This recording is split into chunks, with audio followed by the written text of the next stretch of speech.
Mes amis, c'est bien la première fois que ça m'arrive depuis le début de ce podcast. Surtout depuis cette saison 2, durant laquelle Guillaume nous a imposé de faire des éditos. Tout de suite. Alors moi qui n'avais jamais vraiment osé écrire, j'ai accepté de participer à l'effort de guerre afin de tirer encore plus vers le haut notre podcast que j'aime tant. Pourtant, aujourd'hui, je dois me rendre à l'évidence. J'ai le syndrome de la page blanche. Et punaise que c'est désagréable. Parce que dernièrement, je me suis rendu compte que j'avais une fâcheuse tendance à m'égarer lors de mes éditos. Ouais, j'aime bien tergiverser et raconter un peu ma vie. Alors c'est ma marque de fabrique, d'accord, mais quand même, il y a des limites. Et du coup, je me fous une pression terrible. Je sais, c'est pas la fin du monde, je vais forcément trouver une solution, une idée, quelque chose qui va me permettre de vous sortir l'édito qu'il faut. Mais faut pas non plus oublier le côté inspiration. Et là, force est de constater que je suis au point mort. Rétablissons la vérité tout de même. J'ai souvent essayé de faire coïncider mes éditos avec ma vie. Prendre le film et le faire résonner avec mon vécu. Mais ici, c'est très difficile. Parce que le film est récent, donc déjà, adieu l'aspect nostalgique que j'aime tant, mais aussi parce que les thèmes qu'il aborde ne trouvent pas d'écho en moi. Alors attention, je dis pas qu'il faut être victime de racisme pour être légitime à parler de Sinners. Heureusement. On peut encore parler de sujets difficiles sans les vivre forcément au quotidien. Non. Moi, ce que je dis, c'est que je peux pas trouver d'anecdotes dans ma vie autour de ce sujet. Alors vous me direz, et vous aurez raison, oui Bastien, mais Sinners, ça parle quand même d'autre chose, c'est toute la culture noire américaine qui y est représentée. Merci petit toit. Je suis complètement d'accord avec vous. Mais moi, mon seul rapport avec la musique noire américaine, par exemple, c'était les Aristochats et leur introduction au jazz. Alors je pense qu'on fait mieux comme comparaison.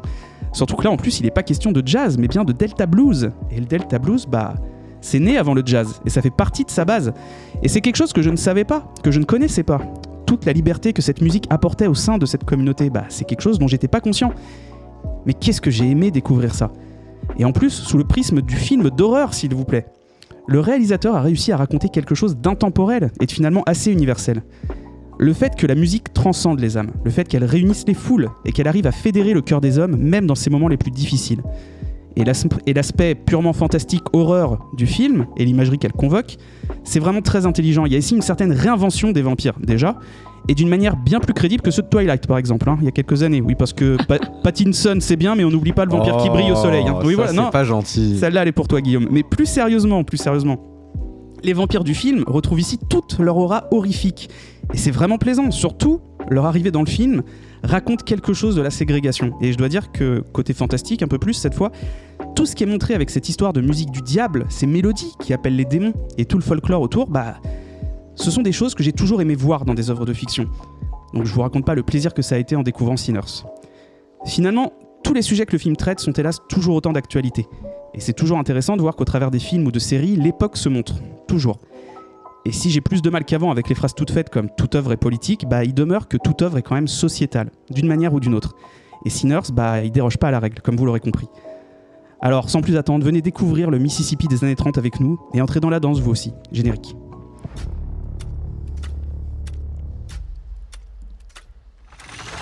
Ne l'oublie pas, un grand pouvoir implique de grandes responsabilités. Ouh, c'est un bingo!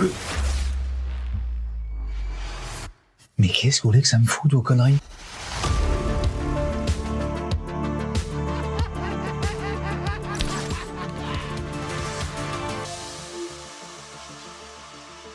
Tu me veux, je suis là.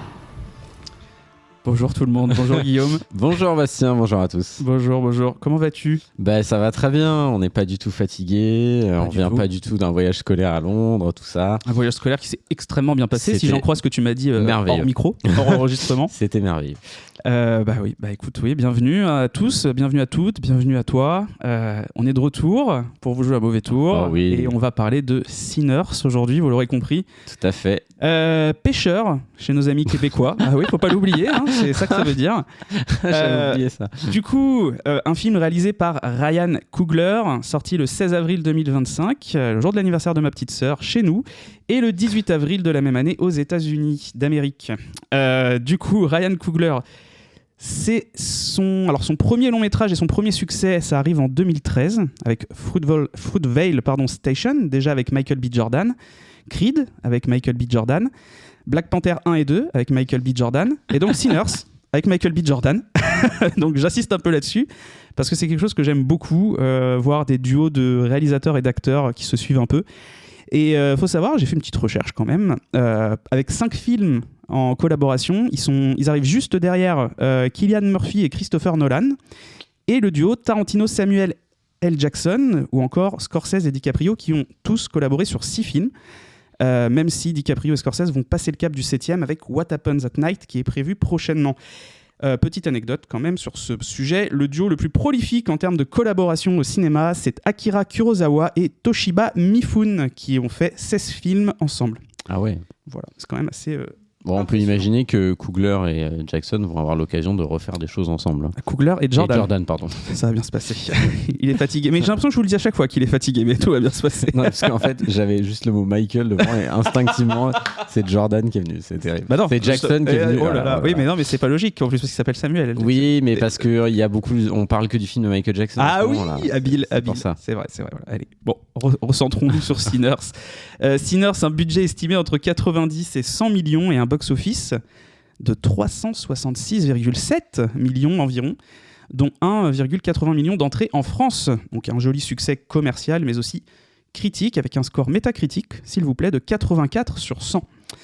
Et surtout, Sinners, c'est un record de nominations aux Oscars 2026. On en avait un peu parlé dans Une bataille après l'autre, avec pas moins de 16 catégories dans lesquelles il est nommé, dont les plus prestigieuses. Alors, c'est déjà un record en soi, c'est devenu le film le plus nommé de l'histoire des Oscars. Il a détrôné Titanic, Eve, et surtout, il a détrôné La La Land, qui a été nommé 14 fois également. On a vu avec, je le disais, Une bataille après l'autre, que Sinners ne les aura pas toutes eues, mais il va repartir quand même avec 4 statuettes: la meilleure photo, la meilleure musique de film, normal, le meilleur scénario original pour Coogler et le meilleur acteur pour Michael B. Jordan. Qui est assez mérité pour lui, en tout cas. Je trouve aussi. On aura l'occasion d'en revenir. Mais oui, je pense qu'il y a beaucoup de choses à dire sur ce film. Côté musique, maintenant, c'est Ludwig Göransson qui est le compositeur du film. Oui. Il a travaillé avec Coogler sur l'ensemble de ses longs métrages précédents. C'est pareil, c'est une très grosse collaboration. Comme quoi, Coogler aime bien rester entouré des mêmes personnes. On peut noter qu'il a quand même travaillé sur la série Community et sur 2 films de Christopher Nolan. Et je m'arrête là, car on aura l'occasion de reparler de lui bientôt dans le podcast, sans doute en début de saison prochaine. Tout à fait. Voilà, donc pour Sinners, le compositeur a pioché dans le blues, et surtout il a composé la partition sur la même guitare que le personnage de Sammy Moore dans le film. La BO ayant été écrite sur les plateaux, il a dû créer un mélange entre la musique de fond et les séquences musicales du film. Ce qui est plutôt réussi. Oh bah, carrément, oui. Carrément. Et le film dure d'ailleurs 137 minutes, donc il n'est pas très long, mais il est dans les durées de ce genre de film actuellement qui sortent. Alors, j'ai quand même réussi à trouver quelques petites infos techniques pour toi, Guillaume. Je sais que tu les aimes beaucoup. Ah oui. Et je pense que toi aussi, tu auras l'occasion de reparler de ça et peut-être de détailler un peu plus ce que je vais dire là. Donc le tournage, tu vas me dire si je me trompe, a été réalisé en 65 mm, un fait assez rare aujourd'hui. Et il combine l'utilisation de caméras IMAX et Ultra Panavision 70. Et tu as dû, je pense, le remarquer, on a un petit changement de ratio, un petit format d'image qui change dans le film. Mais il faut savoir que Kodak a quand même développé une version de pellicule spécifique IMAX juste pour certaines scènes. Ils sont partis de leur pellicule 35 mm pour faire une 65 mm justement. Et pour l'anecdote, Autumn Arcapo, désolé pour la prononciation, directrice de la photo sur le film, c'est devenue la première femme noire à être nommée et du coup à remporter la statuette. Donc voilà. Ok, je savais pas ça. Non, alors j'en profite, tu le dis là, donc je vais le faire maintenant. C'est exactement une porte ouverte pour toi. Clairement, c'est un des trucs qui m'a... qui moi me saute aux yeux. J'ai vraiment du mal avec ça. Alors c'est très personnel. J'ai discuté de ça avec quelques personnes là, ces dernières semaines quand j'y pensais, mon père notamment et d'autres. Et en fait, je me rends compte que tout le monde n'est pas du tout sensible à ça. Il y a des gens qui ne s'en rendent quasiment pas compte. Mais là, dans ce film-là, c'est pas possible de pas s'en rendre compte tellement le changement de ratio est énorme. Donc on passe vraiment d'un format 70 mm en 1.43, ce qui est vraiment le plus grand format d'image, à du 2.76, quoi, qui est du format cinémascope très étiré. Et vraiment, je trouve que c'est trop l'écart entre les deux. Et encore, moi, la version que j'ai vue, c'est la version qui est dispo sur Canal. Je pense que toi aussi. Absolument. Donc sur Canal, on a aussi cet écart de ratio, mais qui n'est pas tout à fait le même. Parce que les versions numériques sont jamais les mêmes qu'au cinéma pour des raisons techniques sur lesquelles on va pas revenir là. Par ailleurs, il y a beaucoup de versions IMAX qui sortent au cinéma en IMAX, qui n'existent pas en IMAX en version numérique parce que c'est compliqué de retranscrire de l'IMAX sur des Blu-ray notamment. Mais ouais, non, moi j'ai vraiment du mal avec ça. C'est surtout dans ce cas-là, j'aurais vraiment aimé que le film, quitte à ce qu'il utilise de l'IMAX, pas tout le temps, j'imagine pour des raisons budgétaires. Et puis des raisons de transport aussi, les caméras IMAX sont une tannée à totalement, c'est très compliqué à utiliser, ça coûte un fric monstre. Absolument. Ça coûte un demi-million une caméra IMAX à peu près, c'est le budget estimé. Moi j'aurais aimé au moins que sur le reste, du coup il soit sur un ratio qui soit plus proche de l'IMAX, pas sur un ratio de 76. Vraiment, je trouve que c'est gênant. Moi, ça m'a vraiment posé le problème. Et autant j'ai beaucoup de bien à dire du film, autant ça m'a gonflé assez vite. Et moi, j'arrive pas à ne pas le voir. En fait, à chaque fois que c'est le cas, mon cerveau m'envoie l'information. Ah, on a changé de ratio, donc me renvoie l'information. Je suis en train de regarder un film. Je n'arrive pas à rester en permanence ancré dans l'histoire parce que ça me gêne. Et voilà, là, c'est particulièrement vrai sur Sinners. Même si, à l'arrivée, les plans IMAX sont très réussis. Enfin, Bien sûr, ouais. C'est un des points forts du film, quoi. Absolument. Mais écoute, merci pour ce petit point, Non, mais merci détail. de me l'avoir servi, je savais. Là, franchement, j'avais pas le choix parce que c'est quand même assez rare dans les films qu'on fait que je fasse un petit point technique, mais là, j'ai fait non, là, faut que j'en fasse un petit. Un dernier petit point, cependant, cette fois concernant la production du film. Sinners, donc, il est écrit, réalisé et produit par la société de production de Ryan Coogler. C'est une création originale, pas comme ces films comme Black Panther ou Creed, donc c'est la première fois qu'il revient à ça depuis Fruitvale Station, même si Fruitvale Station parlait d'un vrai fait divers. Je vous le conseille d'ailleurs, Fruitvale Station, c'est absolument génial. Okay. C'est un film, une claque.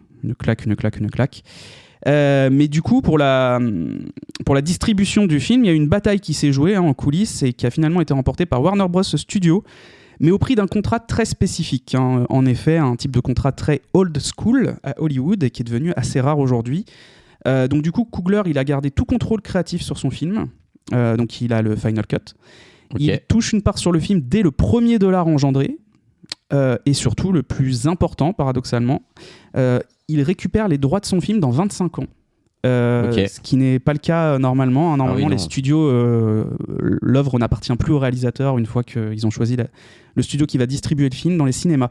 Le seul autre film dans ce cas, avec un contrat aussi spécifique et une histoire de récupération de droits après un temps, c'est Once Upon a Time in Hollywood de Quentin Tarantino. Voilà, c'était le dernier. Dans les films récents, c'est les deux seuls qu'on ça. D'accord.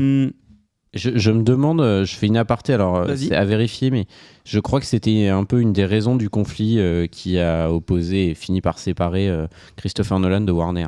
Il ne produit plus avec Warner bien sûr, depuis Tenet, et il me semble qu'il y avait des difficultés notamment sur les droits d'exploitation à long terme et des difficultés, je parlais de l'édition physique des films post-cinéma, très attaché à ça Nolan, et Warner avait pas trop envie de faire les efforts qu'il voulait, notamment dans la conservation des ratios IMAX qui coûtent très cher, et lui c'est un format qu'il adore, Nolan il est un peu obnubilé par ça, mais c'est intéressant, je ne savais pas ça pour Coogler, mais ça dit quand même quelque chose de la force que peuvent avoir parfois les réals et leur capacité à conserver le droit sur une œuvre. C'est très difficile et je trouve ça chouette, et je trouve que ça fait sens avec le film. Bien sûr. Je suis d'accord avec toi. Côté casting, on va enchaîner parce que je pense vraiment que c'est un épisode qui va nous prendre un peu de temps. Michael B. Jordan, donc, qui incarne le double personnage principal, les jumeaux. Acteur qui a commencé sa carrière adolescent, il a été révélé dans la série The Wire, que j'ai vu très récemment, où il incarne le jeune Wallace durant la saison 1. Plus tard, c'est dans le film Chronicle qu'il va marquer les esprits, et puis depuis, donc on l'a dit, Fruitvale Station, mais il a aussi joué dans le reboot en 2015 des 4 Fantastiques. Il a joué dans la saga Creed, dans Black Panther, etc., jusqu'à Sinners, où il joue donc le double rôle de Stack et Smoke. On a également la présence d'Hailey Steinfeld, pareil, carrière commencée assez jeune, à 14 ans, elle est nommée à l'Oscar de la meilleure actrice dans un second rôle, pour le film True Grit, qui est le premier film de sa carrière en 2010. Elle a joué dans les films Pitch Perfect et plus récemment, elle incarne le personnage de Kate Bishop chez Marvel. Et toujours chez Marvel, il faut noter que c'est elle qui double en VO le personnage de Spider-Gwen dans les films d'animation Spider-Verse, dont on a hâte de voir la conclusion. Jack O'Connell, Jack O'Connell. La seule raison pour laquelle j'avais envie de faire ce film dans le podcast. Donc, je crois que je l'avais un peu mentionné la dernière fois, justement, toujours sur Une bataille après l'autre, puisqu'on avait un peu parlé de Sinners. C'est un acteur que j'aime beaucoup, que j'adore. Je l'ai évidemment découvert, moi, dans les saisons 3 et 4 de Skins, je pense comme toute une partie de notre génération, où il incarne le personnage de James Cook, mais au cinéma... avant Skins en plus, c'est avec des films comme This is England ou Eden Lake que je le découvre. Tu te souviens d'Eden Lake, Guillaume ? Je veux pas parler de ça. Ah là là, je lui avais imposé de le regarder à l'époque. Ça a été un grand moment de solitude pour moi. Oh oui, pour moi aussi. Hein. Vous voyez, Eden Lake, c'est très cool. Non, c'est une horreur. C'est un film d'horreur en même temps. Du coup, depuis, on a pu le voir dans les films comme Les Poings contre les murs, Invincible, pardon. Back to Black, le biopic sur Amy Winehouse, et les nouveaux films 28 ans plus tard, qui sortent là depuis depuis 2 ans, 3 ans je crois. Ouais, depuis l'année dernière il me semble. Ouais, c'est ça. Oui, même c'est encore plus récent. On a également Miles Catton puis Buddy Guy, deux acteurs qui vont interpréter le personnage de Sammy, jeune et vieux. Miles Catton, c'est son premier film, et Buddy Guy, c'est un musicien, un guitariste surtout de blues et de rock, détenteur de 8 Grammy Awards. Ah ouais. Ouais. Wunmi Mosaku est également au casting. On a pu la voir chez Marvel récemment, puisqu'elle incarne le chasseur B15 dans la série Loki et le film Deadpool et Wolverine. Et on a pu la voir également dans des séries comme Black Mirror ou encore Luther, avec Idris Elba. Omar Benson Miller joue le personnage de Cornbread. Il a joué dans American Pie, No Limit, 8 Mile, Réussir ou Mourir, Transformers 1. Et on notera évidemment pour finir la présence de Delroy Lindo, un second couteau du cinéma américain que l'on a pu voir dans des films comme Malcolm X, Broken Arrow, 60 secondes chrono, Sahara ou encore le remake de Point Break en 2015. C'est celui qui incarne Delta Slim dans le film. Ok. Voilà. Et il était nommé à l'Oscar du meilleur second rôle, meilleur acteur dans un second rôle, si je ne dis pas de bêtises. Eh ben écoute, voilà pour une intro bien meilleure que mon édito. Oh non. Enfin... Du coup, Guillaume, je te laisse enchaîner. Je te passe la parole sur tout ce qui nous a amené à choisir ce film et puis surtout les attentes. Est-ce que tu avais des attentes ? Est-ce que tu en as pensé surtout ? Alors, on a choisi ce film un petit peu après avoir fait une bataille après l'autre. Genre, dès la fin de l'enregistrement. Voilà, déjà parce que si vous avez écouté l'épisode, vous savez que moi j'ai découvert que Bastien voulait absolument faire ce film, ce que je ne savais pas. Donc ça s'est décidé comme ça. Et puis c'était un bon moyen de comparer en fait les deux principaux films des Oscars de l'année. C'est toujours chouette à faire. Moi ça reste quand même des cérémonies importantes, donc c'est bien de parler de ces films-là. J'ai pas vu beaucoup de films au ciné, donc je suis assez content qu'on puisse faire ça. Non mais voilà, donc le choix était celui-ci, et c'est le moment de vous avouer qu'en fait moi Sinners, évidemment j'en avais entendu parler, mais je savais pas du tout de quoi ça parlait. Et j'avais vaguement vu une bande-annonce dont j'ai aucun souvenir dans mes séances ciné de l'époque, donc j'ai regardé le film ce matin en ne sachant pas du tout quel genre de film c'était. Donc j'ai été extrêmement surpris de la tournure du film dans le dernier tiers. Et j'ai trouvé ça super bien. Franchement, j'ai trouvé que c'était un très bon film. D'abord, au-delà de ce changement de ratio d'image, la photographie est quand même exceptionnelle. Il y a une vraie qualité, je trouve, dans dans le travail de la lumière, dans le travail de la mise en scène en général. Mais ce qui m'a vraiment marqué, c'est, je répète, je savais rien du film. J'ai mis vachement de temps à comprendre que c'était le même acteur qui jouait les deux personnages principaux. En fait, c'est-à-dire que c'est tellement pas un truc qu'on a l'habitude de voir. À aucun moment je me suis posé la question. Et à un moment je me suis dit, mais en fait c'est le même gars depuis le début. Et en sachant ça, la prouesse elle est d'autant plus forte parce que vraiment... techniquement, c'est invisible, et je le dis vraiment en toute bonne foi, je ne savais pas ça, et j'ai mis du temps à m'en rendre compte, et à aucun moment je me suis dit putain là c'est mal fait, ou c'est pas ça qui m'a fait. C'est un moment je me suis dit mais en fait c'est vraiment le même gars, et donc j'ai fait pause et je suis allé voir, et oui, c'était bien le même gars. Donc non, j'ai passé un très bon moment. Je trouve que le film il a vraiment une ambition. Et c'est vrai que comparativement à Une bataille après l'autre, alors moi j'ai plutôt bien aimé Une bataille après l'autre. Oui, bah ouais, t'avais été plus réceptif que moi. Je trouve que là le film il a vraiment une vibe originale quoi. Ouais. Il y a vraiment une idée assez invraisemblable. Le moment où ça commence à tourner film d'horreur, en plus tu comprends pas trop, c'est pas très clair. Le moment où le mec arrive chez la famille du Ku Klux Klan là, tu moi j'ai pas compris au début ce qui se passait. Je dis mais attends, pourquoi et quand ils arrivent tous les trois, je dis mais j'ai un truc que j'ai pas compris quoi. Et du coup je trouve que c'est bien amené. Et c'est pas du tout. Moi, je suis pas du tout client des films d'horreur, mais là, je trouve que c'est un film d'horreur au sens presque littéral du terme. C'est-à-dire que les personnages comprennent pas vraiment ce qui leur arrive, pourquoi ça arrive maintenant. Et en fait, c'est presque crédible. C'est ça que j'ai trouvé bien. Tu te dis pas... en fait, ça fait pas de tâche dans le reste. Parce que l'univers qui est dépeint, il est très terre-à-terre. Enfin, je veux dire, ils reviennent de Chicago. Ils sont... on voit bien... c'est des vétérans de la Première Guerre mondiale. Exactement. On voit bien qu'ils vivent quand même... Enfin, la région dans laquelle ils vivent est quand même assez pauvre, qu'ils ont pas beaucoup de droits. Enfin, t'es en pleine ségrégation. Exactement. Mais ça, du coup, l'abolition de l'esclavage. C'est très palpable, en fait. Bien sûr. Et du coup, c'est très réaliste, c'est très concret. C'est presque... Il y a un peu de entre guillemets de misérabilisme dans les conditions dans lesquelles ils sont. Et le fait d'amener ce truc-là qui est complètement invraisemblable, cette histoire de vampire, parce qu'on peut le dire, c'est quand même ça dont il s'agit, mais c'est génial, je trouve que ça marche super bien, et puis le casting est incroyable. Donc non, j'ai passé un très bon moment. C'est une très très bonne surprise. Et on va pas comparer les deux films, mais oui, effectivement, il aurait pu gagner certains Oscars qu'a remporté une bataille après l'autre, sans dénigrer ce film-là pour autant. Ouais. Et toi, du coup, quelles étaient tes attentes? Parce que toi, tu l'as vu au ciné? Eh ben non, justement, je l'ai pas vu au ciné parce que en fait, j'avais pas vraiment d'attente. C'est-à-dire que le film, il me tentait pas spécialement. Moi, je vais être honnête, j'avais peur de voir un nouveau.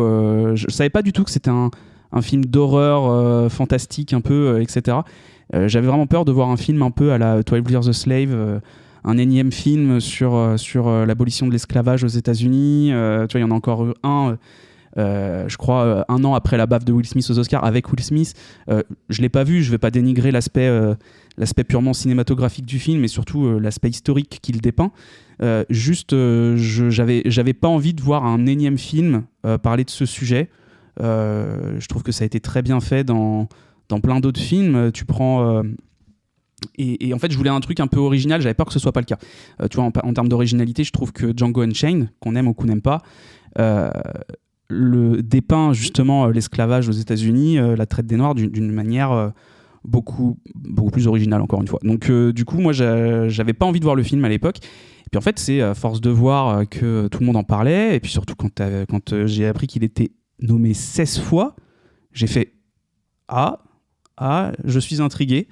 Donc du coup voilà, c'était vraiment de la curiosité et c'était le bouche à oreille qui a beaucoup fonctionné pour moi. Et le fait est que j'ai beaucoup aimé le film. Je l'ai vu assez récemment, je l'avais vu en même temps qu'Une bataille après l'autre, avant qu'on fasse l'épisode dessus, et là je l'ai revu pour le podcast et pour cet épisode, et franchement ça fonctionne encore super bien. J'ai adoré, je te dis, le fait de revoir des vampires un peu sur le devant de la scène, mais qui prennent pas toute la place et qui en plus raconte quelque chose sur la ségrégation aux États-Unis. J'ai trouvé ça vachement intéressant. Je trouve que la mise en scène, elle est excellente. Moi, le changement d'image ne m'a absolument pas dérangé, dans le sens où je trouve qu'il est complètement justifié par peut-être l'aspect un peu grandiose de certaines scènes, surtout dans le dernier tiers. J'ai trouvé que ça racontait visuellement quelque chose. Je ne saurais pas forcément mettre les mots dessus complètement, mais j'ai vraiment passé un très bon moment à ce niveau-là. La photographie, la BO, c'est quand même peut-être le point le plus important du film. La BO est excellente en tout point. Et d'ailleurs, ce qu'ils avaient fait aux Oscars, ils avaient repris la musique de Samy dans le film, ils l'avaient rejouée avec pas mal de trucs, mais en direct, c'était assez intéressant, c'était assez cool. Et voilà, et puis surtout pour revenir à l'imagerie peut-être fantastique que le film utilise, ça m'a un peu rappelé du Supernatural ou du Buffy sur l'aspect, surtout Supernatural sur l'aspect en fait musique du diable, comme je disais dans mon édito, c'est-à-dire que le blues, le jazz et surtout le blues, ça a été créé par vraiment la communauté noire américaine, et c'était leur moyen de se retrouver entre eux, etc. Et le fait est qu'il y a des légendes un peu urbaines qui courent autour de ça. Notamment, tu vois, on dit à Samy à un moment donné que la guitare qu'il a, c'est la guitare qui a appartenu à Charlie Patton. Et en fait, ce mec-là, c'était un disciple de blues d'un autre grand bluesman qui est à l'origine vraiment du Delta Blues, qui s'appelait Johnson, si je dis pas de bêtises, et qui lui justement il y avait une rumeur qui lui collait à un moment donné aux pattes, c'est que comme il était devenu extrêmement bon en guitare, on disait qu'il avait vendu son âme au diable au Carrefour pour devenir ça. Donc c'est pour ça, comme ça parlait un peu de tout ça, le côté la musique attire. Cette musique attire le mal, etc. Ouais, tout à ça fait. m'a un peu fait penser à des trucs un peu comme ça. Donc attention, je prends des grosses pincettes. Supernatural et Buffy ne sont pas comme Sinners, rassurez-vous. Le film va dans cette direction. La scène d'intro, c'est ce qu'elle dit. C'est ce qu'elle explique, bien sûr. Le postulat de départ, c'est ça. Donc, et c'est ça que je veux dire, c'est que j'ai surtout aimé que cet aspect soit utilisé pour faire un parallèle avec tout ce qui est appropriation culturelle. Ouais. Ce qui est un peu paradoxal pour moi, puisque c'est des sujets qui normalement me gonflent. Hein, je préfère le dire. J'ai un peu de mal des fois avec les œuvres, qu'elles soient musicales, qu'elles soient cinéma, qu'elles soient séries, qui sont très donneuses de leçons dans leur intention. Là, c'est pas le cas. Et je trouve que c'est un film qui parle à toute catégorie de personnes, en fait, je trouve. Et je trouve que c'est super intéressant. Donc non, j'ai vraiment passé un très très bon moment et vraiment, c'est un film à voir. Et puis, il y a Jake, quoi. Donc, gros casting. Ah non, je suis d'accord. Le film a un message. Il est clairement engagé. Il y a toute la thématique de la ségrégation, du racisme au sens large. On évoque beaucoup de choses. Et tu as raison, les vampires, il y a un parallèle évident avec ça. Mais oui, c'est un truc qu'on dit souvent. Mais encore une fois, le message, il est d'abord porté par une volonté cinématographique et pas l'inverse. En tout cas, c'est la perception que tu décris et que j'en ai aussi. Et du coup, ça fonctionne mieux à partir du moment où ton message, il est d'abord... ton message, il est en filigrane derrière ton film et qu'il n'est pas l'essence même de ton film. Souvent, en tout cas, les rendus sont meilleurs. Même si moi, je suis un peu plus sensible que toi à ces questions... Enfin, à ces questions-là, non. Mais on va dire au fait d'avoir des films porteurs de messages, c'est pas quelque chose qui me dérange, au contraire. Mais quand c'est bien fait, et là, clairement, ça l'est. Donc, on a le meilleur des deux mondes, en fait. C'est un peu ça, ouais. Je suis assez d'accord avec toi. Du coup, on va rentrer un peu dans le résumé détaillé, hein, vous dire un peu ce qui se passe dans Sinners. Est-ce que tu as quelque chose à rajouter, toi? Ça me va c'est bon. Eh ben, on va y aller alors. Le film s'ouvre sur le personnage de Sammy qui revient dans l'église de son père, qui est merde, comment j'ai Preacher Pasteur. en tête. Pasteur. Merci. Je l'ai regardé en VO du coup, donc j'ai le côté Preacher. Sammy d'ailleurs qui est surnommé Preacher Boy. Hein. Oui, exactement. Donc le 16 octobre 1932. Et on peut dire qu'il est dans un état assez déplorable, hein. Il est visiblement blessé au visage et il a le manche d'une guitare cassée dans la main. Donc la veille, on découvre que ses cousins, les jumeaux Stack et Smoke, sont revenus dans leur Mississippi natal après avoir vécu à Chicago pendant quelques temps. Ils achètent à un blanc assez raciste sur les bords une scierie qu'ils souhaitent reconvertir en juke joint. Alors ça, c'est des endroits en fait qui servaient de refuge et qui étaient un lieu de rassemblement pour les Noirs dans l'Amérique ségrégationniste de ces années-là. À savoir que les plus grands bluesmen sont passés par des endroits comme ceux-là. Donc ils embarquent Sammy et sa guitare, ayant appartenu à Charlie Patton, comme on le disait, en tout cas c'est ce que lui dit Stack, car il a un certain talent pour le blues, et ils se séparent. Donc pendant que Smoke va recruter ses amis Grace et Bocho pour qu'ils lui donnent de la nourriture, etc., pour leur bar, Sammy et Stack s'occupent d'aller chercher Cornbread et Delta Slim, et on va rencontrer le personnage de Marie, qui est donc visiblement c'est une blanche, hein, faut le savoir, qui a l'air assez bien habillée, etc.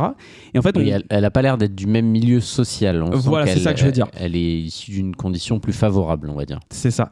Et en fait, on découvre que c'est l'ancienne petite amie finalement de Stack, et que sa mère vient de mourir. Et apparemment, celle-ci, on comprend qu'elle s'était à occuper des jumeaux, hein, qu'ils avaient grandi en fait avec Marie lorsqu'ils étaient petits, mais ils sont même pas venus à ses funérailles.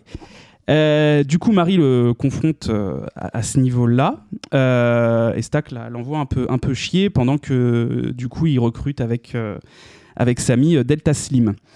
De son côté, Smoke lui retrouve aussi son ancienne femme avec qui il a eu un enfant, et en fait on découvre que l'enfant est mort en bas âge en fait, hein. Il y a une petite pierre tombale exactement devant chez son ex-femme, et en fait cette ex-femme en fait elle est plus dans le côté vaudou un peu, presque plus Louisiane plus que Mississippi en tout cas dans l'imaginaire, je trouve que c'est à ça que ça fait penser, et donc il lui avoue qu'il l'aime, etc. Il la retrouve et puis il lui dit qu'il a besoin d'elle pour faire à manger, pour le bar le soir. En fait, ils font une espèce de tournée de tous les gens dont ils ont besoin pour oui, c'est ça, vont ils chercher vont... tous les corps de métier. C'est ça, ils vont Ce qui est recruter plutôt- Cornbread donc pour faire un peu le videur, ce genre de choses. Exactement. Et ça marche bien parce que c'est un très bon prétexte, je trouve, pour les obliger d'abord à nous montrer l'environnement, parce qu'ils se baladent dans différents endroits. En fait, ils se baladent dans différentes plantations. Exactement. Et du coup, moi j'ai trouvé que c'est une très bonne idée de mise en scène pour que ça soit pas fait au forceps de ramener les gens. On comprend pourquoi, on comprend leurs relations, ça nous donne un peu d'image sur leur passé. Et je trouve que c'est vraiment bien foutu cette partie-là. Absolument. En parallèle, on a un homme, parce que du coup la journée passe, donc le soleil se couche et on a un homme qui a l'air d'avoir pris de très très gros coups de soleil, qui va frapper à la porte d'une petite ferme et qui dit qu'il est poursuivi par un gang Chactas et qu'ils lui ont volé son or, mais il dit laissez-moi rentrer, regardez j'ai un peu d'or pour vous, etc. Donc ils le font rentrer et tout de suite après t'as les fameux Chactas qui arrivent et qui demandent à la propriétaire est-ce que vous avez vu un étranger, elle leur dit non et ils repartent parce que le soleil se couche justement. Et en rentrant chez elle et en cherchant son mari, elle se rend compte que celui-ci s'est fait un peu mordre par notre cher Rémic, voilà, et que du coup son mari mort se relève. Donc voilà, on comprend que ça tient. Qu'est-ce que c'est que cette intrigue secondaire? De leur côté, les deux jumeaux, ils ont ouvert leur Duke Joint et du coup, la soirée commence. C'est un peu le plaisir. Il y a même la jeune fille qui a rencontré Samy à un moment donné à la gare, qui est quand même venue, etc. Alors qu'elle est mariée, disons. Dit-elle, en tout cas. C'est ce qu'elle lui dit, oui, absolument. Mais est-ce que c'est vrai? On ne sait pas. Et donc, elle arrive, etc. Et du coup, la fête un peu commence à battre son plein. Et puis, il y a Stack et Smoke qui disent écoute, Samy, vas-y, joue de ta guitare. Exactement. Fais-nous rêver, quoi. Et donc, Samy commence à jouer. Et là, en fait, on a une scène où, plan séquence, où quand il joue, il y a tout le monde qui danse autour de lui, mais en même temps, ça convoque les musiques. En fait, je pense qu'on peut dire ça comme ça. Ça convoque, en fait, tous les descendants de la musique blues. Exactement. Qui est à l'origine en fait de toute une culture musicale noire américaine. Totalement. Et du coup ça rend super bien. Et en même temps on voit Rémic qui arrive avec ses deux vampires nouvellement transformés juste à côté. Je t'en prie, vas-y. Alors je vais te poser la question, mais moi en voyant cette scène-là, ça m'a fait penser à un plan séquence d'un autre film et je me suis dit tout de suite que tu penserais à la même chose que moi. Vas-y. Donc tu l'as très bien dit, cette séquence, il joue de la guitare et d'un seul coup la caméra se balade et on a des gens qui vivent à notre époque. Enfin, c'est totalement anachronique. Il y a du hip-hop, il y a de la musique africaine, donc c'est vraiment passé, présent, futur. Exactement. Et la scène est vraiment bien. Et moi, la manière dont c'est filmé, ça m'a vraiment fait penser au plan séquence de la fête dans l'intro de Babylone. J'ai vraiment pensé à ça, et ne serait-ce que dans la colorimétrie. Je l'ai pas pensé, mais oui. Il y a un côté comme ça, ouais. Et ce qui est marrant, c'est que quand tu réfléchis un peu, notamment à ce que tu viens de dire, le fait que ça convoque un peu tous les héritiers de cette musique et que c'est un peu une ode à ce genre musical, Babylone, c'est une ode au cinéma. Et du coup, je trouve que ça... Moi, j'ai vraiment vu un parallèle dans ces deux séquences, même si elle est beaucoup plus courte que le plan séquence de Babylone. Il est interminable, celle-là, elle est plus courte. Ça fait longtemps. Ne me parle pas trop de Babylone. Non, mais je voulais te poser la question. Moi, ça m'a vraiment fait penser à ça. Pour le coup, je n'y ai pas pensé. Je vais être honnête. C'est vrai que j'y ai pas pensé. J'étais tellement, je pense, subjugué par Oui, c'est magnifique. Cette scène séquence, elle est incroyable. Du coup, j'ai même pas tiqué. Ça m'a pas fait penser à autre chose. Donc, parenthèse refermée. Parenthèse refermée. Vous voyez pas, mais il a fait le petit signe de parenthèse fermée, comme si on nous voyait. Voilà, donc du coup Samy joue sa musique, donc il communique en fait finalement avec tout un folklore que lui-même ne voit pas, puisqu'il est transcendé par son propre truc. Ouais, et puis d'un seul coup il est reconnu parce qu'il est quand même jeune, tout le monde le connaît pas. Oui, c'est d'ailleurs, ça, ouais. La première fois qu'il rencontre on va dire le musicien chevronné, il le toise un peu en lui disant attends, toi t'es jeune, t'as rien vécu, tu sais pas. Et d'un coup le fait qu'il se mette à jouer, son talent musical qui est évident lui permet d'avoir d'un seul coup une légitimité autour de lui. Oui, puis son père étant pasteur, lui a toujours banni ce genre de musique. Du coup, après avoir fait ça, en fait, en parallèle, alors, le plan séquence, je pense qu'on va avoir l'occasion de le décrire un peu plus tard. Mais on voit que Rémic arrive avec ses deux nouveaux potes vampires là qu'il a transformés. Et il veut rentrer. Mais du coup, on lui dit bah non, monsieur, vous êtes blanc. Et en fait, ils veulent pas le faire rentrer parce qu'il est blanc et qu'ils ont pas envie d'avoir de problème s'il lui arrive quoi que ce soit. Ouais, tout à fait. Il dit mais moi j'ai de l'or et tout. Il fait non, mais c'est bon, non, c'est mort. Sauf que, donc il se barre, il va jouer au banjo avec ses deux potes un peu plus loin. Sauf que en même temps, étant donné que la plupart des Noirs qui sont présents ce soir, ce sont des travailleurs dans les plantations, ils sont payés au lance-pierre, c'est le cas de le dire. Exactement. Et du coup, ils ne peuvent pas suivre toute la logistique mise en place par les jumeaux, notamment Smoke, en termes d'argent. Et du coup, en termes de recettes, il dit en gros, on va pas tenir 2 mois, quoi. Du coup, Marie, étant blanche, dit à Stack, écoute, je vais aller les voir. Ils disent qu'ils ont de quoi payer, on va voir. Et elle y va, donc elle leur parle un peu, machin. Puis Rémi, qu'en fait, il a un comportement un peu chelou. Il lui dit... c'est le moins qu'on puisse dire. C'est le moins qu'on puisse dire. Il la regarde avec une bave dégueulasse et compagnie. Donc tu te dis d'accord. Donc elle commence à s'en aller. Et donc elle retourne au bar. Elle demande à Cornbread de le faire rentrer. Elle lui dit bah vas-y, laisse-moi rentrer. Donc il lui dit bah vas-y, rentre. Il dit bah oui, Marie, je t'avais pas reconnu, machin. Donc voilà. Elle fonce sur Stack et puis elle commence à lui faire l'amour, quoi, à le chauffer et tout. Il commence à niquer et en fait, ouais, j'ai pas réussi à tenir sans être vulgaire. Je suis vraiment un loser, autant pour moi. Et du coup, c'était très marrant parce qu'il était très concentré pour pas dire pas que je dise ce mot. Faut pas que je dise. Mince, j'ai dit ce mot. Ça va pas du tout. Donc voilà. Et en fait, à ce moment-là, il y a une petite bagarre qui éclate à côté. Donc on cherche on cherche Stack pour qu'il vienne voir. Et Smoke, en fait, il ouvre la porte et il voit que à ce moment-là, en fait, Marie, elle est pas juste en train de chevaucher Stack, elle est en train de le bouffer, en fait, de le mordre. Exactement. Au niveau du cou. Et du coup, là, le frère ne réfléchit pas. Il tire sur Marie plusieurs fois. Elle se relève, elle s'en va. Donc là, ils sont tous un peu choqués. Donc fin de la soirée, Delta Slim, il dit à tout le monde de se casser, donc tout le monde sort. Puis Stack meurt surtout. Et puis Stack meurt, bien sûr. Oui, Stack meurt, j'allais y venir. Et du coup. À ce moment-là, on a Corbrain qui revient d'avoir été uriné. Donc il revient et il dit aux autres laissez-moi rentrer. Et en fait, tout le monde dit mais pourquoi tu rentres pas ? T'as fait des allers-retours toute la soirée, pourquoi tu rentres pas ? Et en fait, il y a l'ex-femme de Smoke, dont j'ai oublié le nom du personnage, Annie. Annie qui dit non mais attends, s'il demande à rentrer. C'est quand même un peu étrange. Oui, s'il demande à rentrer, c'est lui-même, il est pas normal. Normalement, il est pas censé demander, c'est chelou. Donc, en fait, ça leur met tous le doute. C'est ça, absolument. Et là, il y a une espèce de partie de poker qui démarre. Et elle est assez longue en plus, cette scène où ils sont face à face. C'est vraiment pas mal. Et voilà. Et en fait, Annie, elle va comprendre quelque chose. Elle va aller chercher de l'eau aillée, si je dis pas de bêtises. Elle a fait bouillir de l'ail dans voilà, c'est ça, et elle la balance à son visage, et en fait on comprend que ce sont des vampires et qu'ils ne peuvent entrer que si on les invite. Mythe qui est repris effectivement dans Buffy contre les vampires. Voilà pourquoi il y a des petits points qui me font penser à tout ce folklore-là. Qui te rend très heureux, évidemment. Toujours. Le seul moyen de les tuer, donc c'est, elle leur dit, c'est l'ail, leur planter un pieu dans le cœur et compagnie. Et elle leur explique qu'on ne peut pas ressusciter les morts, pour que en fait, leur âme elle est coincée en eux, donc faut les tuer pour les libérer, quoi. Du coup, à ce moment-là, il n'y a plus que Smoke, Annie, Sammy, Grace, il y a la femme de Sammy, enfin la meuf qu'il a aimée, là, Pearline.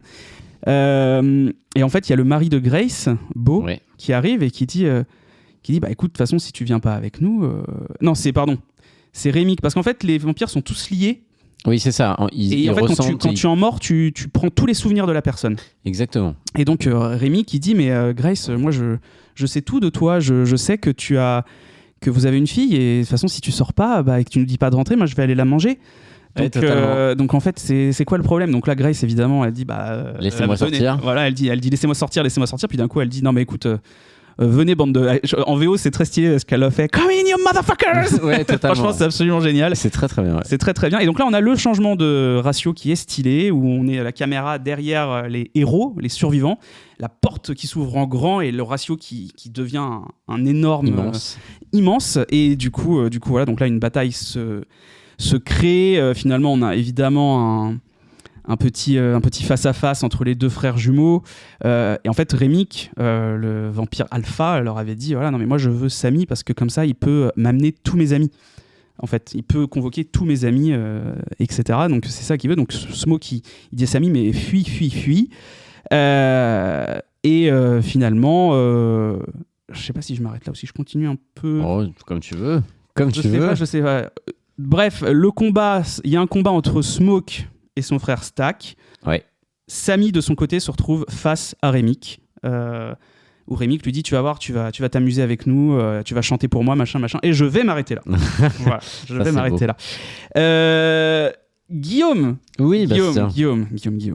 Tu sais ce que je vais te demander. Oui, je sais ce que tu vas me demander. Tu sais ce que je vais te demander. Je vais te le demander. Demande-moi. Je te le demande. Quelle est ta scène préférée ? Est-ce que tu as une scène marquante ? Je pense que oui, mais je pense qu'on a la même peut-être en plus, donc vas-y. Pour le coup, j'en ai plusieurs. Moi, c'est pas si souvent, mais vraiment la scène d'intro, elle est restée. Ouais. Je trouve que la manière dont c'est fait, il y a un vrai travail de mise en scène. Il arrive, tu l'as dit, il est complètement défiguré, il est ensanglanté, il est sale et il arrive devant devant l'église. Le bâtiment est blanc, tout le monde est habillé en blanc. Il y a vraiment un contraste énorme entre lui et le reste de cet univers-là. Et je trouve que en scène d'intro, ça t'accroche à ton siège parce que tu dis putain, qu'est-ce qui s'est passé ? Je sais pas où on va, je sais pas comment on est arrivé là, mais va y avoir un truc à raconter. Donc moi j'ai beaucoup aimé cette scène-là. Je trouve qu'elle est pas impressionnante, mais elle met un contexte vraiment excellent. Après, il y a plusieurs scènes que je trouve réussies. Moi, j'ai vraiment bien aimé toutes les petites séquences où ils vont recruter tout le monde, notamment celle où il va acheter toute la bouffe, là où il demande à la gamine de se mettre dans la voiture, de klaxonner si quelqu'un essaie de voler. Tout. Je trouve que ça rend le monde palpable et concret. Il y a un vrai travail, c'est-à-dire que ça aurait pu être vite fait un huis clos, en fait, parce que tout se passe au même endroit. Mais avant d'arriver à ce lieu-là, moi, j'ai vraiment aimé... C'est assez tard qu'on arrive finalement dans le lieu où tout va se passer. Hein. Exactement. Et moi, j'ai vraiment bien aimé ça. Après, évidemment, ce qui fait là où le film... c'est le moment où le film bascule que ça devient génial. C'est-à-dire que quand les trois arrivent devant... Tu sens bien qu'ils sont chelous, même si moi à ce moment-là j'avais pas encore compris que c'était un vampire. C'était pas clair pour moi pourquoi ils étaient potes avec Rémic alors que il avait vraisemblablement essayé de tuer le mari, quoi.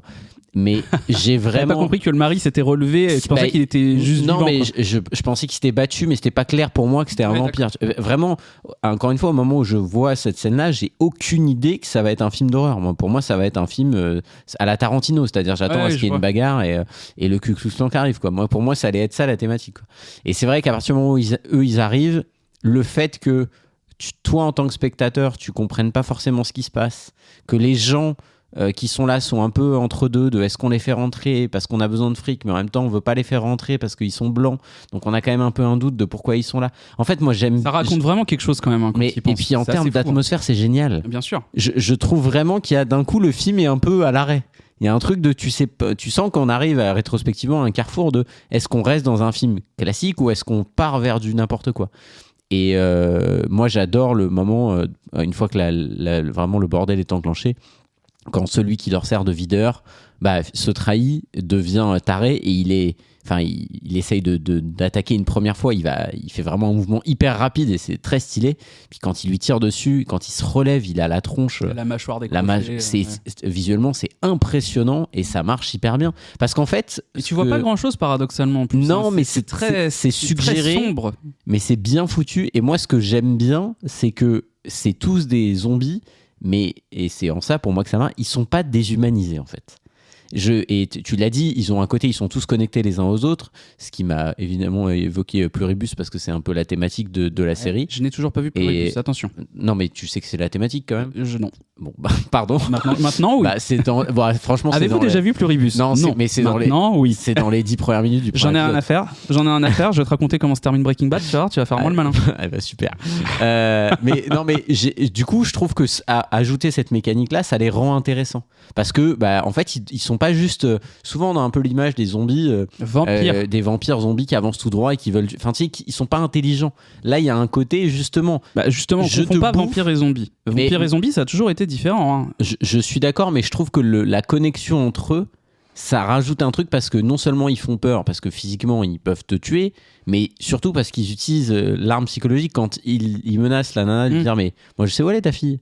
Donc, et puis il lui dit je sais ce que t'aimes sexuellement, je sais que t'aimes tu te dis putain c'est terrible pour eux, ils ont pas d'échappatoire en fait. Et moi ça m'a vraiment, c'est vraiment ça qui me, c'est pas tant une scène particulière que l'atmosphère, le changement d'atmosphère à ce moment-là que j'ai trouvé vraiment réussi. Et toi, du coup ? Moi, la scène, je pense que vous l'avez un peu compris, je l'ai un peu dit, mais moi, c'est la scène, le plan séquence. Pour moi, c'est le moment clé du film.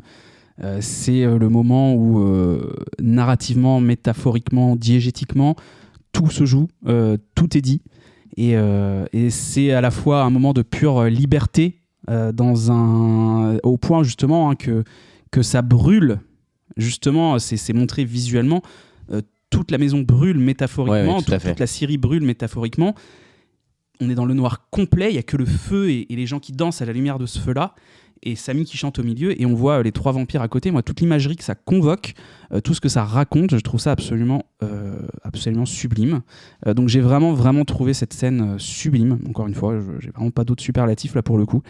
Et pour rester sur cette scène, je sais pas si tu veux en parler d'une autre, mais là aussi, vraiment, c'est rétrospectif ce que je vais dire, je peux pas le savoir sur le moment, mais en fait cette scène là elle te dévoile un truc de la fin quand tu réfléchis, parce que pour que cet héritage existe, ça implique que Samy s'en sorte. Et alors même si au début du film tu sais qu'il revient, tu sais pas trop comment les choses évoluent, mais en fait ça te dit que cette scène là à ce moment là, que non seulement il va s'en sortir, mais qu'il va être un marqueur de son histoire. Et je trouve ça intéressant parce que c'est fait, tu l'as dit, de manière visuellement extraordinaire. Puis c'est très intelligent aussi. Mais bien sûr. Et le plan de caméra qui monte dans le ciel, où en fait le ciel ça devient des cendres. Ouais, absolument. Ils ont une pluie de cendres sur eux. C'est fantastique. Franchement, visuellement, c'est visuellement incroyable. Il y a ça, et puis il y a la petite scène qui suit, qui fait écho à cette scène-là, qui est un peu moins, qui est visuellement peut-être un peu moins forte, mais c'est la scène où justement le personnage de Rémi, le vampire alpha, se met à danser la gigue irlandaise, et il chante en même temps, et en fait ils chantent tous d'une même voix, c'est terrifiant. dont Stack. C'est absolument terrifiant. Et alors pour l'anecdote, l'acteur Jake O'Connell, en fait, dans sa jeunesse, a appris la gigue irlandaise. Ok. Et du coup, en fait, quand il a vu ça, il a repris des cours. Il était ultra heureux de faire ça. Drôle. Donc voilà, je trouve ça assez marrant. Donc moi, c'est vraiment les 2 scènes qui me restent. Après, effectivement, le film a une atmosphère non négligeable qui te prend dès la scène d'intro. Ça, je te rejoins complètement. Comment ça se finit du coup ? Oui, je vais vous le dire. Je vais vous le dire. Je veux le dire. On ne s'en lassera jamais. C'est terrible. Du coup, ça se termine. Donc, on en était resté où ? Stack et Smoke se foutent sur la tronche, et Rémi et Samy sont face à face. Exactement. Et en plus, à ce moment-là, Rémi, en fait, justement, tu parlais ils gardent leur humanité. Visuellement, il n'a plus aucune humanité. Il a des dents qui sortent de partout. Il a des mains géante, des bras complètement difformes, etc. C'est vraiment une créature, un démon à ce moment-là. Oui, tout à fait. C'est vraiment bien foutu. C'est un peu l'incarnation du diable en fait. Presque, ouais. Et du coup, t'as Samy en fait qui va lui foutre un énorme coup de guitare, qui va donc péter sa guitare sur la tronche. Et là, pareil, le choix des effets visuels, c'est fantastique, et pas CGI, c'est incroyable. Il se retrouve avec, je sais pas comment on appelle cette pièce, mais la pièce ronde. Je suis pas musicien les gars, mais en gros il y a une pièce de la guitare en métal qui est ronde, un espèce de disque en métal qui se retrouve dans la. Je viens de me taper le visage pour le mimer, je me suis fait super mal. C'est terrible. Mais si vous tapez Sinners Remix dans Google Images, vous allez comprendre. Mais vraiment, il s'est frappé si fort. Ah la vache. Et alors, c'est coup dur. Voilà, il y a Bastien qui vient de déclarer forfait pour la suite de la saison. Ça promet, on a encore un épisode. Et cette pièce de métal, je sais pas ce que c'est. Mais voilà, mais en gros, elle se retrouve en diagonale dans la tête de Rémi. Dans son crâne, quoi. Hurle de douleur et qui l'arrache à moitié. En fait, il la casse pour l'enlever. Non, il l'arrache complet. Il l'arrache complet. Il enlève le disque et du coup, ça lui fait un trou béant. Ouais, Exact, c'est vrai. il faut imaginer que ça le prend sur tout le côté, en fait. Ça va de sa nuque à l'avant de son crâne. Ouais, c'est assez ouf. J'ai l'image sous les yeux, c'est horrible. Hein, c'est ça. Et à ce moment-là, bah, du coup, Rémi qui s'apprête à quand même tuer Samy. Et puis au final, il est sauvé par Smoke, qui apparaît. Et à ce moment-là, le soleil se lève, brûlant tous leurs anciens amis. Ouais. Et du coup, Rémic. Et Rémic, ouais, tout à fait. Qui apparaît dans une tornade de feu. Qui est aussi très impressionnante visuellement. Absolument. Et du coup, ensuite, Smoke renvoie Samy chez lui. Il lui dit, écoute, fuis, va-t'en. Donc on comprend que là, ça va être la scène d'intro qui va se passer. Oui, exactement. Et on revoit un peu la scène d'intro, mais découpée par ce qui se passe pour Smoke, puisque Smoke finalement est le seul survivant de tout ce massacre avec Samy. Ils sont plus que deux. Et en fait, Smoke avait ramené de Chicago et finalement, on imagine, de contacts qu'il avait eu pendant la Première Guerre mondiale, pendant son service à ce moment-là. Il a ramené des armes militaires et en fait, il attend le Ku Klux Klan, parce qu'en fait le gars à qui ils ont racheté la série, Rémic leur a dit, mais tu vois les 2 premiers que j'ai vampirisés, avec qui je suis arrivé tout à l'heure, bah en fait c'est le neveu de ce mec là, et en fait c'est bien le Ku Klux Klan, le clan existe encore, et du coup ils avaient prévu de venir vous tuer. En fait c'est pas une scierie, c'est un abattoir. Donc venez avec moi et on va se les faire. C'est un peu ça qu'il leur dit pour les convaincre. Et donc du coup Smoke il a gardé ça en tête, et il a dit vas-y je vais me les faire. Donc en fait il tue tous les 5-6 mecs qui sont venus, etc. Mais hélas, il prend une balle dans la bagarre et il meurt en fait en voyant sa femme et sa fille mortes.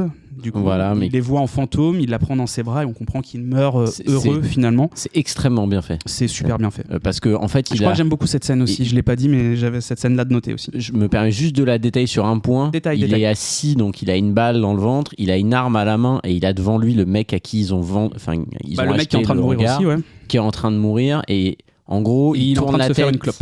Et il voit sa femme. Donc en fait, il y a vraiment l'image il voit la lumière au bout du tunnel. En plus, elles sont habillées en blanc. Enfin, il y a vraiment cette imagerie. Et d'un seul coup, le mec lui parle et lui dit attends, j'ai de l'argent et tout. Et là, il se retourne vers lui, il prend une arme, il lui envoie une razzia de 50 balles dans le ventre. Et après, il finit par prendre sa fille et a vraiment ce truc de oui, effectivement. Je me laisse partir. Je me laisse partir pour fous-moi la paix. Là, je vais mourir tranquille, me gâche pas ce moment et je vais retrouver ma femme et ma fille en l'occurrence. Absolument. Et cette scène, elle est extrêmement bien foutue et très très belle visuellement. C'est ça. Et donc du coup à côté de ça on a la scène d'ouverture, je disais, mais aussi la fin de la scène d'ouverture, puisque on comprend que Samy en fait n'a pas posé le manche de guitare et que en fait contrairement à ce que Smoke lui avait dit, arrête le blues, tu vas te faire défoncer par tout ce qui bouge, que ce soit par les noirs ou par les blancs. Il lui donne un exemple d'une ville entre guillemets que pour noirs dans laquelle il a été, où c'est pareil en fait, il vient d'un barreau d'échelle trop bas dans la société pour pouvoir réussir. Il lui a dit c'est pas une vie pour toi, mais il décide d'aller contre ça et il s'enfuit avec la voiture et sa guitare et sa cicatrice. Et donc on arrive 60 ans plus tard, le 16 octobre 1992 à Chicago. Samy c'est devenu un musicien de blues très très populaire. Son bar s'appelle Pearline, en référence à la femme qu'il a aimée ce soir-là. Et après que le bar ferme, après un de ses concerts, en fait, on découvre Stack et Marie qui arrivent et qui expliquent qu'en fait que Smoke n'a pas pu le tuer parce que ça reste son frère, ils sont proches, il a toujours pris soin de lui et que même dans cette situation-là, il n'a pas pu le faire, et qu'en fait avec Marie, il s'était enfui et que Smoke lui avait promis de ne pas venir prendre Samy. Samy étant malade, étant vieux maintenant, il lui propose quand même l'immortalité. Samy décline l'invitation. Et là, je trouve que ça se finit sur vraiment un truc, ça m'a donné des frissons, moi j'ai trouvé ça vraiment très beau. Il lui dit, mais tu sais que toutes les nuits, je repense à cette nuit, et en fait, avant que le soleil se couche, je crois que c'était le plus beau jour de ma vie, encore aujourd'hui. Et Stack lui dit, mais moi aussi, c'est le dernier jour où j'ai vu le soleil, où j'ai vu mon frère, et on a été vraiment libres. Exactement. Et ça montre encore une fois l'importance de ces endroits-là, dans cette Amérique ségrégationniste dans les années 30, et franchement, c'est super. Alors, il y a une petite scène post-générique où on voit Samy... jeune qui s'entraîne à la guitare et chante un peu de blues. Voilà, mais c'est la fin de Sinners du coup. Voilà. Mais je vais rebondir sur ce que tu dis sur la fin du film. Effectivement, c'est très réussi et ça raconte vraiment à quel point ces endroits étaient importants à cette période-là. Et moi, je voulais juste faire un petit parallèle, si tu me permets, sur un autre film dont on... Non. Ah bon, merci à tous. Je rigole, vas-y. Non, mais un film qui était sur une thématique un peu similaire, même s'il se passe un peu plus tardivement, parce qu'il se passe dans les années 60, mais dont on a beaucoup parlé, qui était Green Book. Je sais pas si tu l'as Je vu. n'ai toujours pas vu, hélas. Que moi j'ai vu au cinéma quand il est sorti pour le coup. Et je trouve que c'est un film qui a très bien marché, qui a eu aussi beaucoup de récompenses. Alors évidemment, c'est deux genres qui n'ont rien à voir, parce que Sinners va dans l'horreur, dans le film de vampires, Sinners, etc. c'est à la fois un film historique, un film musical, un film d'horreur, c'est plein de choses, mais très bien. Ça aussi, j'ai beaucoup aimé le mélange des genres. Mais je suis d'accord avec toi. Mais sur uniquement on va dire la thématique du traitement de la ségrégation, plus largement L'aspect du historique, racisme, en fait. sur l'aspect historique, je trouve que, et ça va rejoindre ce que tu as dit au tout départ, moi j'ai pas aimé Green Book. Et j'ai pas aimé Green Book parce que je trouve que le message, il ne fonctionne pas parce qu'il est très caricatural. En fait, pour ceux qui l'ont vu, alors je pense que je vais me faire pas que des copains parce que le film a beaucoup marché. C'est marrant parce qu'en plus Green Book, il me semble que c'est tiré d'une histoire vraie. Oui, non, mais c'est totalement. Le Green Book, ça existait vraiment. C'était en fait un guide qu'on donnait aux personnes noires pour savoir les itinéraires à emprunter, les endroits dans lesquels ils pouvaient s'arrêter. Safe, c'est-à-dire les hôtels où vous pouvez dormir, les bars on les acceptait, les restaurants on les acceptait. Et alors qu'on s'entende bien, le film n'est pas intrinsèquement mauvais, il a eu plein de récompenses, c'est pas pour rien. Mais je trouve que ce film-là, il est beaucoup moins subtil que ne l'est Sinners. Je trouve que la force de Sinners, et ça vient exactement de ce que tu viens de dire, d'avoir été dans le mélange des genres et d'avoir accepté de se servir certes de la réalité historique, mais d'aller aussi dans des directions qui étaient très différentes. Finalement, ça permet de faire passer le message, je trouve, de manière plus subtile. Green Book, moi, je trouvais que le film était vraiment très lisse, et ne serait-ce que dans le visuel. Enfin, je veux dire, il y a jamais... c'est tout con ce que je veux dire, mais l'essentiel se passe dans une Cadillac verte. Enfin, la Cadillac, elle a jamais une micro rayure, un micro truc. Le film est ultra lisse, ultra plat, et je trouve qu'il raconte une version trop édulcorée de ce qu'était cette réalité-là, et le film est pas très subversif. Alors que Sinners, le film il est raide, il est dur, parce qu'il est ancré dans une réalité. Parce que effectivement, ces gens-là vivaient avec la peur de se faire dézinguer, et en plus de se faire dézinguer, ce qui était tout à fait normal pour une très grande partie de la population. Et notamment la scène de fin, quand il se rend compte qu'en fait, il leur a pas vendu un lieu, mais un abattoir. C'est terrifiant en fait de se dire que c'était la vérité. Et du coup, je pense que pas mal de gens ont vu Green Book. Moi, je trouve qu'il y a un comparatif à faire sur le traitement, et que là-dessus, finalement, en tout cas, Sinners, me semble-t-il, fait mieux passer son message, alors qu'il est beaucoup moins réaliste. Et donc ça revient un peu à un débat qu'on a souvent sur ça, quand tu veux faire passer un message, mais en fait il faut jamais oublier que tu le fais à travers un médium qui est le cinéma, et que le cinéma ça c'est pas un reflet absolu de la réalité. Et là on peut aller dans un truc avec des vampires, donc absolument irréaliste, et pourtant raconter vraiment une vérité historique. Quand tu te feras mordre, tu verras si c'est réaliste les vampires. Tu verras quand ton fils te mordra, ou ta fille, et tu te diras ah bah ouais, tiens, peut-être que les vampires existent ou ont existé. Non, mais je te rejoins complètement. Même si j'ai pas vu Green Book. Moi, je suis vraiment content d'avoir vu un film comme Sinners qui justement te fait pas de morale en fait, te donne juste une réalité, etc. Et pour le coup, Fruitvale Station, le premier film de Coogler, il parlait d'un fait divers qui a eu lieu aux États-Unis, qui est terrifiant, dans une Amérique en plus, dans des États-Unis récents. Hein, c'est pas un fait divers d'il y a 60 ans, tu vois. Et putain, c'est une claque monumentale. Ok. Parce que tu prends conscience de certaines choses. Et parce que tu te dis, mais on en est encore, tu vois, là on disait, tu vois, c'est en 92, donc tu te dis, dans la scène de fin, c'est bon, c'est terminé tout ce truc-là. Et en fait, non, tu te dis, non, c'est pas terminé. Oui, tout à fait. Et c'est jamais terminé. Et du coup, c'est intéressant. Alors après, je pense qu'il y a des façons de faire et des façons de raconter ces choses-là, sans être justement moralisateur et lisse, pour reprendre tes termes. Donc non, ça fait plaisir effectivement de voir un film comme Sinners. Voilà. On est d'accord. C'est bon pour toi ? C'est très bon pour moi. C'est très bon pour moi aussi. Merci de nous avoir suivis, de nous avoir écoutés. On vous donne rendez-vous la semaine prochaine pour un nouvel épisode beaucoup plus léger, beaucoup plus light. Clairement. C'est le cas de le dire. Et on espère qu'il vous plaira. Et suivez-nous partout. N'hésitez pas à réagir sur Instagram et puis sur nos autres réseaux, nous faire des petits commentaires. Ça nous fait toujours plaisir, des petits retours. Et puis, n'hésitez pas aussi à nous dire quel film vous aimeriez qu'on fasse. Ouais, carrément. Parce que des fois, on galère un peu à trouver. Voilà. C'est pas faux. Allez, merci. À la semaine prochaine. Ciao. Salut.